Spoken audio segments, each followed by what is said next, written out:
জেলার আপামর জনগণ, মিডিয়া সম্মানিত বন্ধুগণ,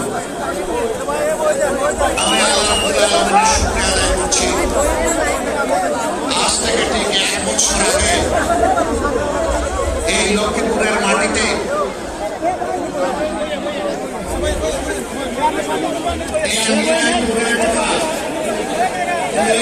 জায়গার উপর দাঁড়িয়ে এমন একটি কথা বলতে পারবো তা কল্পনাও করিনি। কেন করি নাই?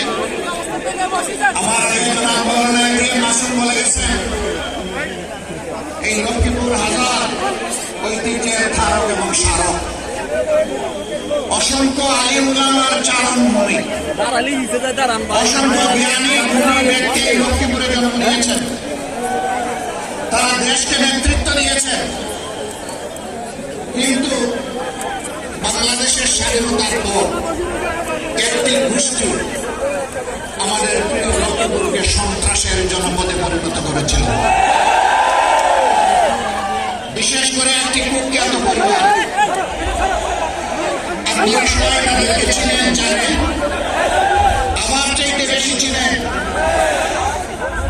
এই সন্ত্রাসীরা আমার ভাই ডাক্তার ফয়েজ আহমদ, যাকে বলা হতো মানবিক চিকিৎসক, তাকে